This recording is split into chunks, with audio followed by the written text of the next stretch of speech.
because I not see your faces right now. So I hope that helps. So yeah, nervous system, very interesting thing. So we have the larger nervous system, which is kind of from really all over the body, which controls, which is our control center of the body. So everything that we are doing is somehow controlled by this larger nervous system. So whether we work efficiently, everything, you know, from breathing to having food, digesting the food, to restoring our cells and everything. So yeah, I said that. Then the autonomic nervous system, that's what we mainly speak about today, is what is important for our emotional well-being. So whether we feel okay, whether we are awake, whether we feel strong and everything, that's mainly the autonomic nervous system. And many of us have learned in school that it's two-part. One part is the sympathicus. It's when we, you know, we have something that makes us feel threatened. So for example, the old things is always like when there's an animal standing in front of you, threatening you to kill you. We are either fighting or fleeing, you know, going away, or the parasympathicus. That is the system that helps us to recover, to calm down, to restore everything so that we can be fit again. So as you can probably already sense, is that the sympathicus in our world is trained better. I want to say it in that way, you know, so we are kind of always in fight and flight mode. That already starts with us having something in our mind, what we have to deal with later. You know, not being completely present in this moment already means we are in the sympathicus mode. So what is important that we find a balance between those two. And only if we really have a balance between those two, we can function. So this is usually, you know, how the nervous system should flow, that there is maybe an activation or something that we feel could be a threat or is at least activating our system to, we have to do something about it. Then the sympathetic system is starting to be activated. And then if that is kind of managed and we have worked through that, then we should have some rest to restore and to come back into this quiet and calm space before we then can activate again. So this should be the flow. What happens often is that there is a traumatic event and then we are alert and we are not really giving us the rest we need, and we kind of keep in that fight and flight mode a lot. And then as we are not giving us enough space to really restore and come into this calm space again, we kind of, how do you say, I'm missing the word. So it's because we are maintaining in that fight and flight mode, in that activated space too much. It's like a spiral that continues, and then in the worst case, it can create like anxiety, or it can create digestive system problems, and also overwhelm in our emotions.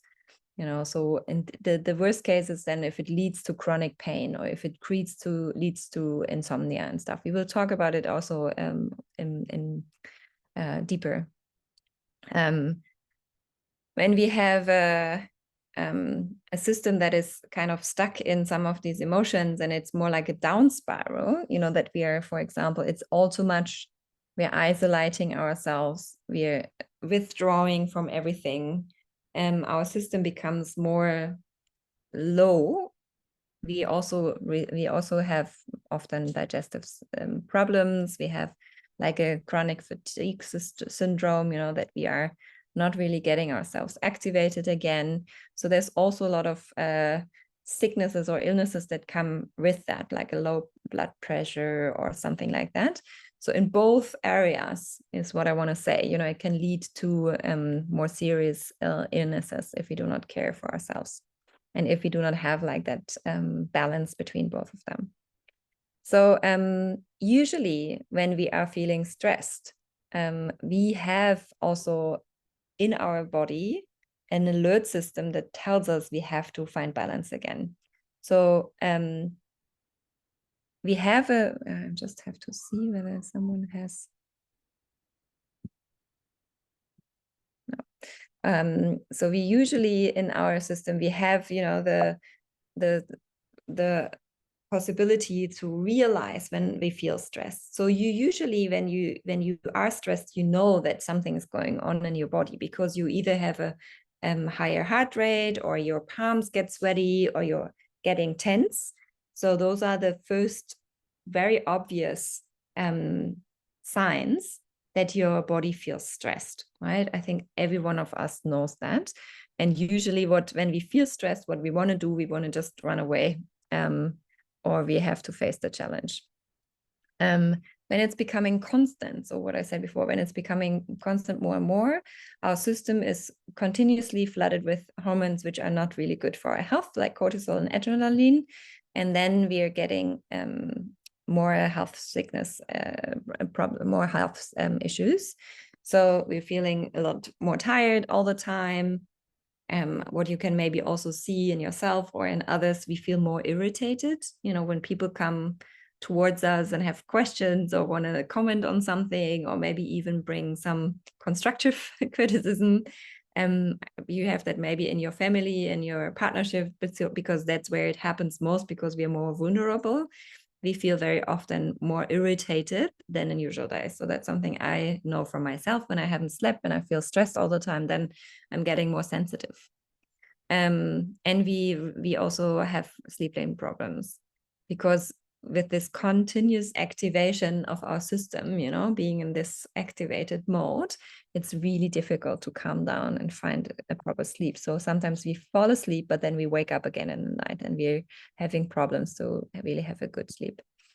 What that leads to is that we face immune problems. So often our immune system, so many of us maybe also deal with, like I have the Peyronie's disorder or other immune system challenges, it becomes more and more in our world also. So that's a sign that our immune system is not as healthy anymore, because we are constantly stressed. The high blood pressure is also something which we face when this is a continuous ongoing process. And often, and that's what you see, I would say more likely in men, is that we face heart problems. So a very typical thing is for managers in their 50s, when they have been in these high pressure jobs for a long, long time, there's heart attacks. So it's not rare that this happens. So when we have a dysregulated nervous system, what happens in the body is that the way how our body responds is out of sync. So we cannot really read or understand our body's reaction anymore. So we have anxiety, we have panic attacks, as I said also earlier, digestive issues, insomnia, constant fatigue. So we're feeling tired all the time. And sometimes also muscle pain. So if we feel that our body always feels like as if we have run a marathon, although we haven't really done so much. Those are typical responses from our system. So you can, when you now look into your clientele, and whether you're doing retreats or whether you're having one-on-one sessions with your clients, if those of the people in your networks tell you about anxieties or these things, then one thing could be that you also do some grounding, like we did, body sensation journeys, whether you do some meditation and stuff, and ask them whether they can do that for themselves to really find moments. Best is several times during the day, to come back into their body, to understand their body again, and also understand what they have to give to their body when their body is giving them these extreme signs. So what we in our world know and have a lot is this chronic stress and burnout, but also traumatic events. So when we talk about resilience, and that's another big topic of mine, resilience is something that children have just naturally. So it means that we can face challenges in life because we grow along our capacity to deal with the challenges in our lives. So for example, when kids learn walking, they fall 1,000 times before they can make steps and really walk, but it doesn't bother them, So we kind of forget when we are growing up more, and it's also in alignment with the tendency that it's too stressful all the time. that everything that's happening for us is something to learn. Yes, there's also traumatic events that, we want to exclude them now, that are more severe, and no one should go through these things. But if we really face challenges in our lives where we feel, okay, they are really hard for us to deal with, it's the question whether this is also already like a long path down the road of a nervous system that is dysregulated. What happens then is that we really sleep poorly, like almost never really sleep through, never sleep really long, that we tend to have an unhealthy diet, because obviously food and in general diet is also very important for our health and for our nervous system. So, we keep on, for example, having a lot of sugar intake, or we keep on having a lot of coffee intake, so to keep us somehow feeling better, but it's actually making it worse. And we're giving not ourselves the time to relax. So let's go a little bit deeper to understand what's actually really happening in the body or in the brain. So you see here, there's the brain, and that's what we call the cortex, the bigger part here, the orangey brown part.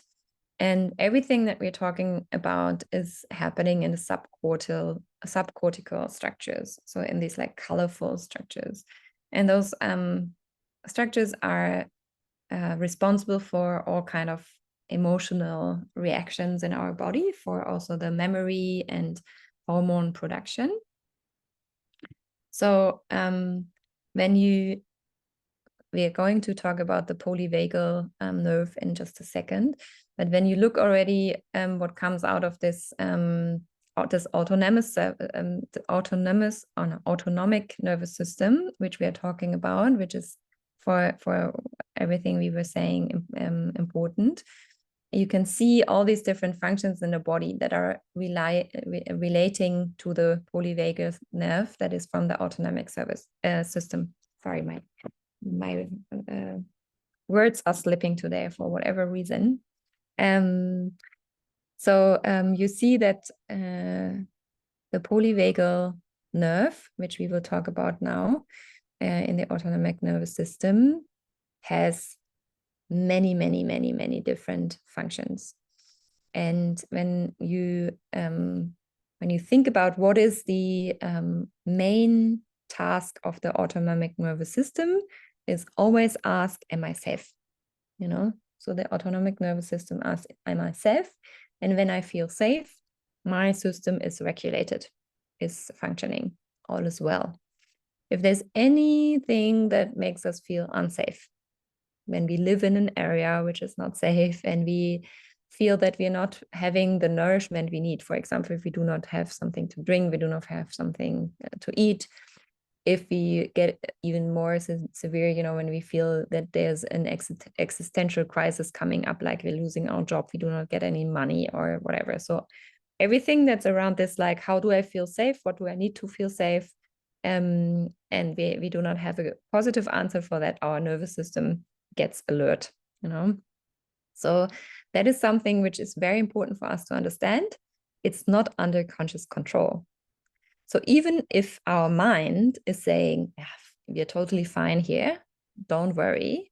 But if our body is saying, wait a second, I'm nervous, something is going on here, I don't feel safe, we cannot convince our body with our mind. It's not possible. So that's really important to know. So, in therapy and in psychology, very often, especially therapists who work with the cognitive mind, think that we can convince the mind and then therefore the whole system to change something. But most of you who work with the body know that this can't happen. And if the body is not following, then nothing makes sense. So and that I said that already. So this autonomic nervous system, which is responsible for the question, am I self, is connected to all the systems, all the systemic functions in our body, which comes from seeing, hearing, tasting, whatever, until digesting. So all our organism is also kind of directed by that. And that's coming back to the balance. So if our nervous system is dysregulated, it influences also the regulation of all of the rest of our organism. Yeah, I think we do not have to go into that again because I shared it already. Coming to the polyvagal theory, so that's a little bit of still a theory input for you guys, but it's not that long anymore. So in the 90s, someone called Stephen Porges found out that this sympathicus and parasympathicus is actually coming from the vagus nerve, which is not only 2 parts, but 3 parts. So he said the parasympathicus, the one that is focusing on how to relax and be calm, has 2 different parts, the dorsal and the ventral part. I'm showing you later also in a picture so you can see. The vagus nerve is the longest nerve in the system, and it's really important for everything in our body, kind of. And it is also very important for everyone who works with trauma and with stress or with PTSD, because it's really crucial to know about this and how to work with traumas to support the clients. So here you can see, from basically where the brain starts, how the vagus nerve, the yellow nerve, is actually important for everything that's happening in the body. It's like the superhighway of the body. It's the longest nerve with the widest contribution in the body and has these 2 branches. So one is, you can feel it when you go into your own body and you take your hand on your upper stomach, where the diaphragma is. From there to down, like everything that's about our digestion, and sometimes you might even feel, when you have like weak legs, when you're very nervous or very stressed and you have weak legs. So everything that's below that diaphragm, that's dorsal, and everything that's above is ventral. So it's basically in the ventral area, it's regulating your breathing. So for example, when you have clients or for yourself and you check in with yourself, how is my breath? Am I breathing shallow or am I breathing really deep? That's already one indicator how your nervous system is right now doing. Is my heartbeat normal? Am I having an okay no heartbeat, or is my heartbeat faster than usual? And also face expressions. I love that part. So when people are very stressed, maybe not even conscious about themselves, they very often smile in a way that it feels false, that you're looking at them and they have this that funny smile in their face, but it's just that the nervous system does not really want to smile, but they try. Dorsal is everything around the digestive system, the tummy, and everything below. So here is another visual for you so that you see this is sympathicus on the left side. That's basically what you can say. It's on the back, the whole way down on the back. And how I remember that all the time, it's always about, you look behind you and you look whether you have to fight something or flee, so you're checking out, is my situation safe for me? Is all happening more on the back of my body? If I feel I'm standing towards a wall, I'm feeling a lot more safe than if I stand in the middle of the room, because I never really know what's going on. And the parasympathicus is in the front of our body. So everything above is about being connected and feeling safe and also responsive to one another and having a kind and compassionate state. And when we go down below the diaphragma, it's all about feeling numb or feeling frozen and being immobilized. So when we feel we cannot move anymore, we're really low. Go more into that. So maybe I show you the other one first, because then it's easier. Sorry, I have put this in the wrong direction, but I think I want to show you this first, because it's I love this letter symbolic. So when we think again about the ventral parasympathicus, how do we actually feel safe and make us feel safe? It's all happening in the front, from the, let's say, upper tummy to the crown. So everything has to do with connection, with speaking to each other, with voicing what's up with me, with feeling into my heart, with sharing vulnerably and with someone. So actually, the only thing that really helps us to calm down and regulate our nervous system is being in community. You literally, from your nervous system perspective, you cannot really restore and calm down when you're isolating yourself. So I think that for me, it at least was really an eye-opener. Yes, you can rest, but to restore your nervous system, you need company. You need someone to speak about what's going on with yourself and how to find support. So that's why it's called the social care, that part of the letter. The in-between state, like you're going from that letter of I feel safe, I'm in the social community space, I'm like feeling okay with whether my partner, my family, my other community, I feel safe. If something happens to me and I'm coming into the fight and flight mode, I'm going down the ladder. So I'm finding myself in the fight and flight mode, suddenly I'm not as regulated anymore. I'm feeling not as fine anymore. I'm feeling a little bit stressed. But it's also maybe a good stress because it can bring me into action. So not all stress must be bad. We sometimes need a little bit pressure to actually move. But the question is whether we can find balance again. So the balance from that fight and flight mode or that activated state needs to go back the ladder up. We need to go back to the safe and social space, into the community space. It makes so much sense when you think about how we actually, especially in the older times, lived community. When you are out either hunting when you were still a hunter, or also today when we go out for work and then we come back and we meet our friends for maybe a braai, or we meet our family for our family dinner, and then we connect and then we share about what's going on. So that's the regulated nervous system, so you go out, you do things, and you come back and you kind of digest, you integrate, you learn, you reflex, you sleep, you eat, and all of those things. So what happens when you're in the fight and flight mode and you don't have that? You don't go back and share about it. You don't speak about it. You don't find rest and restore your nervous system. You will go down the ladder more and more. And you will find yourself at some point, because you can't help yourself anymore to go back up the ladder. You isolate, you may be ashamed, or, whatever it is, the reason why you're not going back into being social. Your system starts to shut down.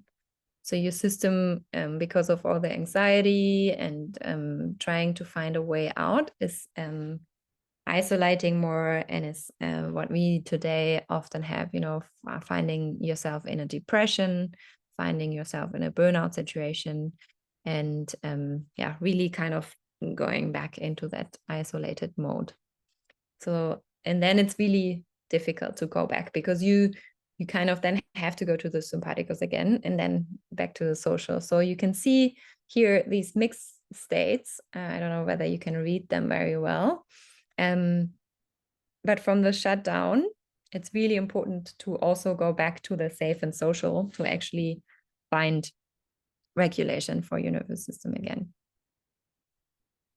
I think I shared all of that.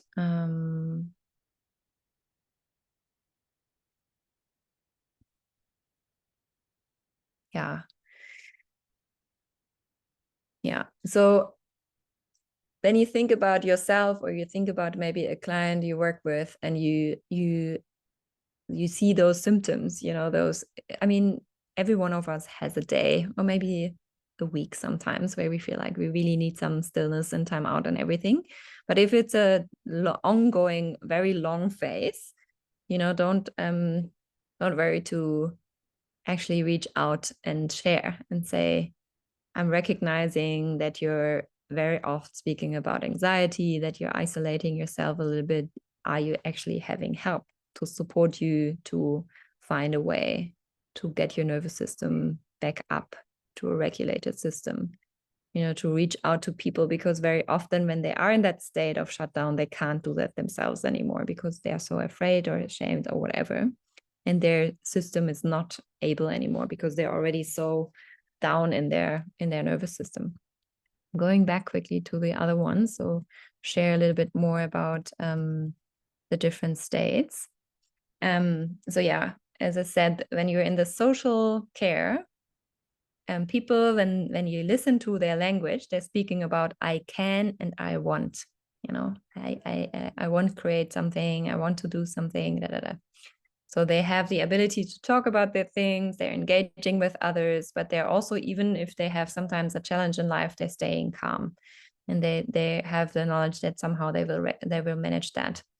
When they are coming into the sympathetic fight and flight mode, then the language they're using is often I must, or I must now. I must take action. I must take care of that. I must handle that. I must do this. So it's already a sign that they don't really want that anymore, or they feel maybe they can't, but they must to do it somehow. So already in that state, you would feel a heart rate that goes up, and muscle tension or something, and also the breathing is usually not as deep anymore. So one exercise, which is really nice, we're going to do in a moment, which you can do with everyone, shows where you are in your own state. When you are coming down to the parasympathetic dorsal state, and you feel you are in that freeze, or the person is in that freeze, then the language comes to I can't do that anymore. I can't get up. I can't be with people. I can't. So that's really when you shut down so much that you feel you're overwhelmed and you cannot deal with anything anymore. And very often this state comes with a numb feeling, with a depressed feeling. And we feel that we can't fight anymore. We can't deal with the challenge of life anymore. Maybe let's do that 2 minutes exercise quickly, because it's a really nice moment to do this. So when you just for a moment start finding your pulse. I don't know whether you all know how to do that, but you find your pulse when you look here, feel into, I even have to really look, maybe it's the other hand you have to look into when you can find it on that side. Find your pulse.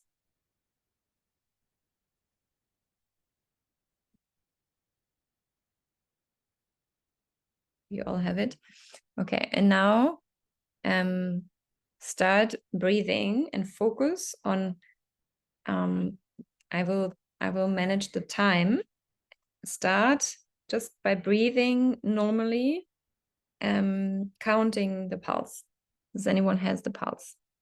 Seems like, yeah, okay. So start now to count.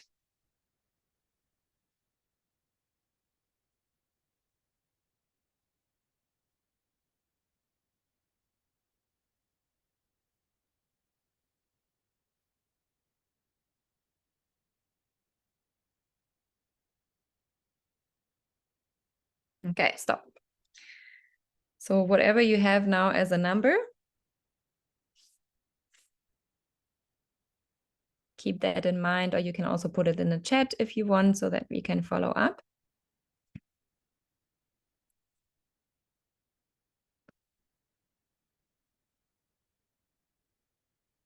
So now what we're doing is just taking a few deep breaths. Just really breathe deeply. And try, when you breathe in, to really fill your belly to the sides.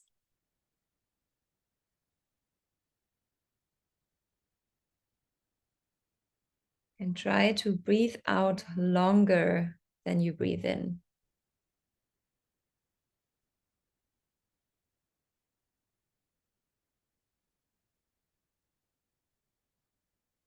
Take a deep breath in.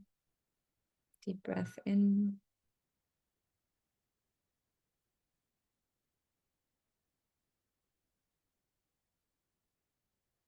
And deep breath out. And longer than that breath in.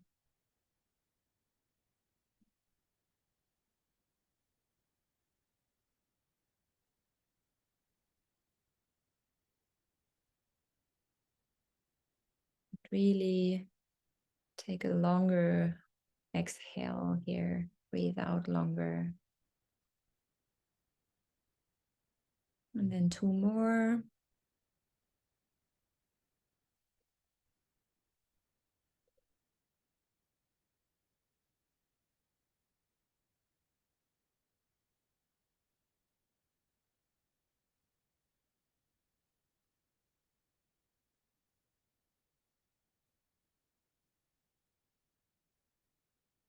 Okay.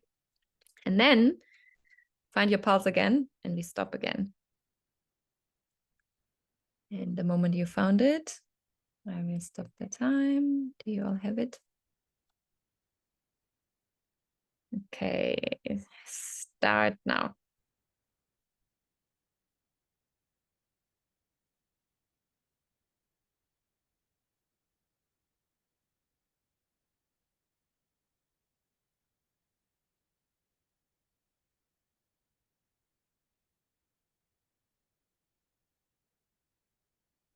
Stop. So now you can compare. Is the number the same? Is your pulse lower? Maybe you can give me a sign whether it's the same or whether the pulse went up or the pulse went down. Up. Good. So usually it should be lower, but maybe we didn't do it long enough. So what usually happens when you have a few deep breaths and especially breathe out longer, you're calming down your nervous system. And then the pulse should be lower. Maybe you were already very low when you did this. But this is something you can really do with a team, especially in a team training. And when we did it, it was really amazing how the results were, especially with people who are working a lot and are stressed a lot. Okay, let me share. We are almost done with the slides. I'm not going through the whole let me see how I did it. I think I put it all like together. Yeah. So when we are in the social care mode, we're feeling comfortable, we're feeling safe, we're feeling connected, our body feels calm, we're very easily understanding and listening to others. We have the patience with others. We relate, especially to emotion from others. Our breath is full.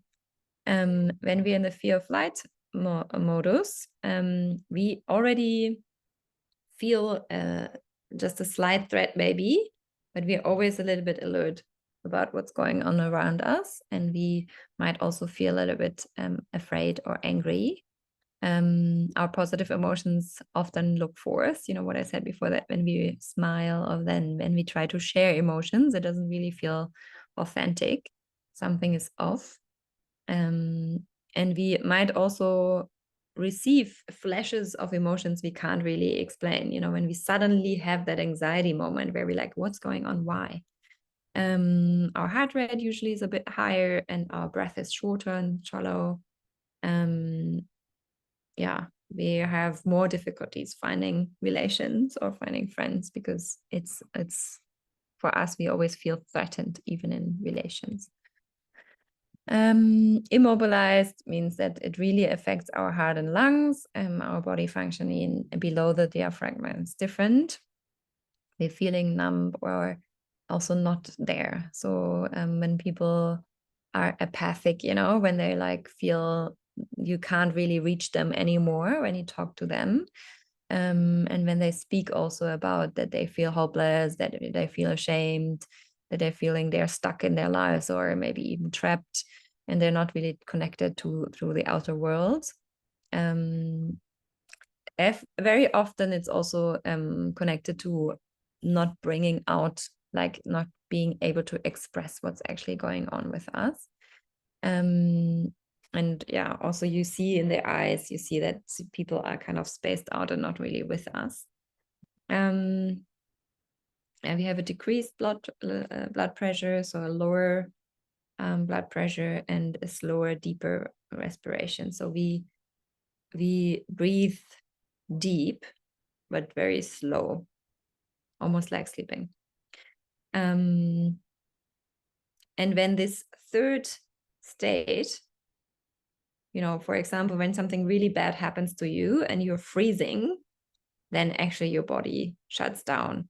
So the worst case is, for example, what you often see in movies and everything, when you can't regulate your you for example peeing your pants because you're so much in fear. You know, these things happen when our third circuit is really not functioning more, when our body is shutting so much down. I think that's it.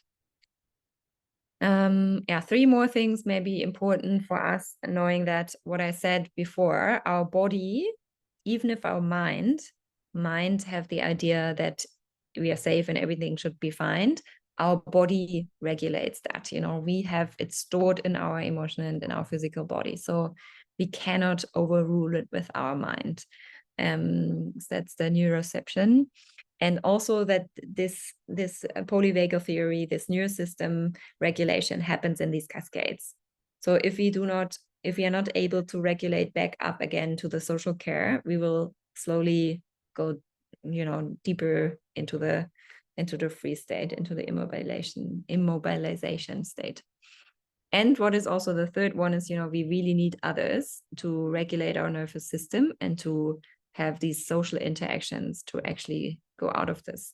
What you probably also know and notice in your work as a coach or a therapist, or maybe even, you know, with other body work and meditation and stuff, is that you can actually get yourself in the co-regulation with the client if you repeat back what you're sensing. If you repeat back and kind of support, I hear you, I feel you, what I hear is this, what I see is that. That's the first step of co-regulation that you can give a client or that you can give a friend, you know, that they really feel seen and heard and compassionately understood, because that gives them the first step back into that social care. So that's how the nervous system then can start regulating for themselves. I'm going to change that. Yeah, maybe 2 more exercises with what you can, but I will send around this document so you will have it later. What we did in the very beginning, you know, the polyvagal nerve is quite easily to support. So what we did in the beginning, when I said after the meditation, and now open your eyes and look around, you know, you could very shortly now check into your own body and just feel into how regulated you are. Do you feel stressed? Do you feel calm?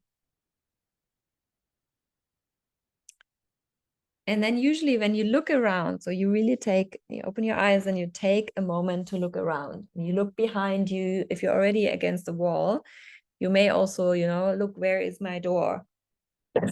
Is my entrance, like, can I flee if something would happen? You know, where would be my exit? What would I do? Am I safe? So really give yourself this, like, how does my room look like? Giving the polyvagal nerve this acknowledgement of knowing what's going on around me. And then checking in with yourself again. That's something, for example, when you're in a yoga room or some conference room or something, really often helps the people. It's maybe not as much when you're now lying on your sofa or your bed, but it's a really beautiful exercise, because this, like, neuroception, you know, that our body needs that confirmation. It's not so much our mind, even if I know I'm safe here, but that the body sees behind and understands, okay, this is going on around me, makes the body feel calmer. I will send this around for you. And then there's one more thing I would love to do with you, or maybe 2 little ones that are easy with supporting the polyvagal system. So you take your hands and you fold them behind you.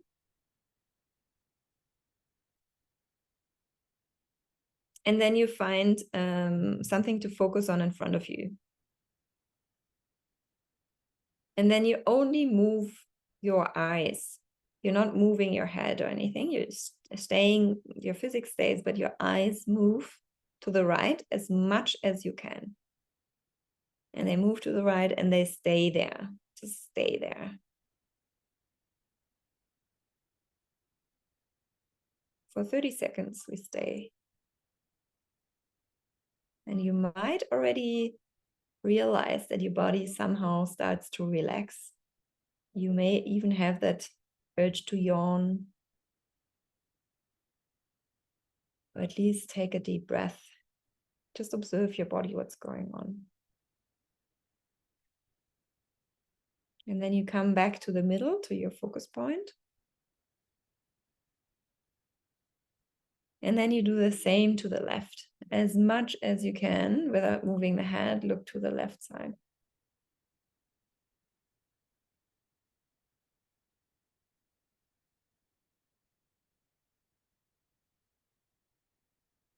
And observe again what's happening in your body.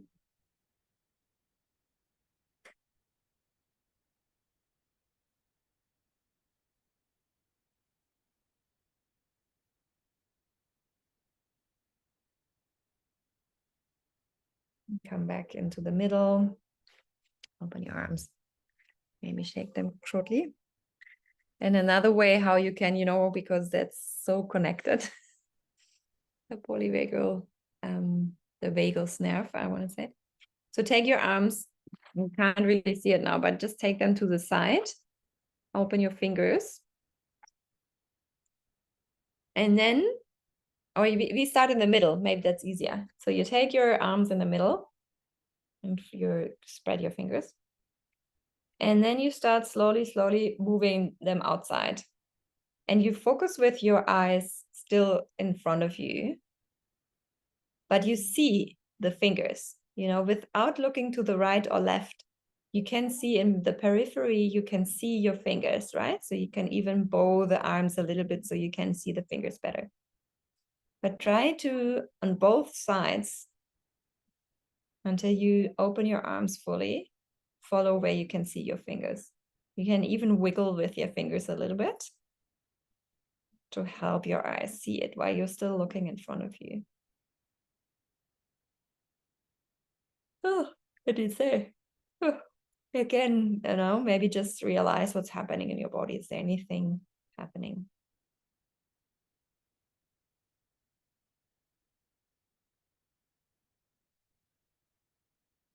And then you can bring back the hands. So this is also something that is helping your body to calm down. And I know we're stressing through these exercises a little bit, but you can try that on yourself. There's a few more of those exercises in the PDF, in the presentation I'm going to send to you.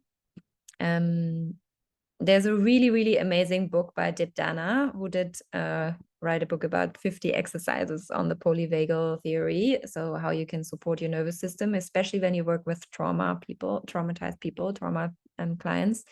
It's a really, really great book. I'm going to put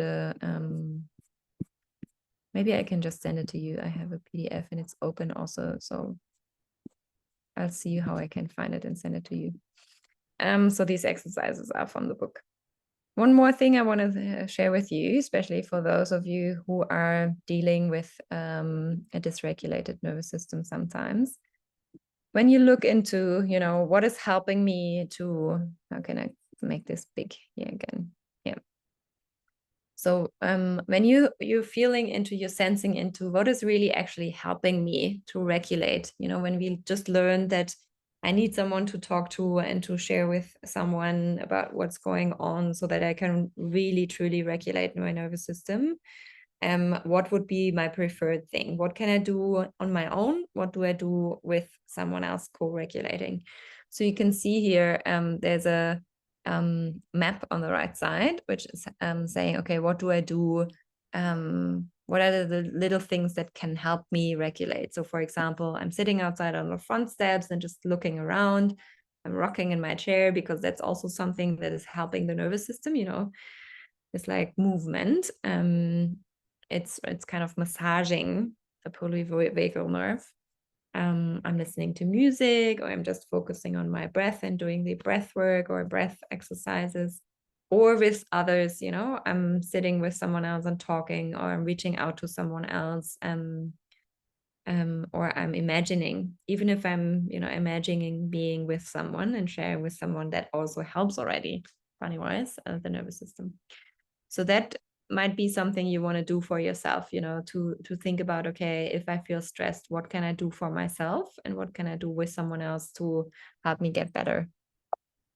It's also something you can do with a friend or with a client who feels stressed. And here just I put together some ideas. Sometimes it's just a sigh. So you might have come across some classes or wherever that was used already. If you, in breathwork, we do it often, we take a deep breath in and then we just sigh. That already is something that helps the ventral polyvagal, the ventral nervous system, to relax. So really sigh. Then what we did, counting your breath or taking a deep breath. Obviously, what helps is going out in nature, taking a walk, doing some yoga, dancing around. What is used often in therapies is weighted blankets. So you might have come across also some therapy blankets that are weighted, because when we put something on our body, it's also something, if someone is really stressed or maybe even traumatized, it might help the person if you put your weight on that person's body. Obviously you have to ask. Sometimes an arm is enough, but really help the body to feel that it's safe and that it has something. Self-massaging and self-hugging helps. Having your feet on the earth. You've come across probably Wim Hof already. Ice bath, or also cold showers. Everyone who lives in South Africa knows the icy deep dips in the ocean are very good for regulation for your nervous system. Yeah. And then obviously what's also really good is sleeping, and trying to find a sleep routine that you really consistently do the same, like go to bed in the same time, maybe even have a ritual, finding something that helps you find into that sleep, whether it's journaling, whether it's gratitude exercises, whether it's just brewing yourself some tea before you go to bed, but finding that what is the one thing that helps me go to sleep. And I put in here Hygge and Gemütlichkeit because that's something Lisa is now gone, but we talk about a lot, how important it is to have a place. It doesn't have to be your own home, and it doesn't have to be the whole home, but what does make you feel comfortable? Whether you have a cozy blanket or some cushions, or that you have your candles and maybe your favorite tea or cacao or whatever, but find that comfortable place for yourself where you can almost kind of give yourself a hug by being in that place. I know that Sandia has an amazing place where I was once, where I really felt that already, that space for yourself. So yeah, just some ideas. I will share that with you in the presentation. But from that, I know that you probably could add a lot for yourself, but really becoming more conscious that our body probably needs more than you think to regulate, and that we not only give ourselves not enough space and time to find that right balance, because we are much more in the activated space and far less in the calming down and restoring space. It is also that we probably do not prioritize, and what do I actually really need to calm down? Is it the bath, or is it the ice bath, or is it time with friends, or is it sleep? So what is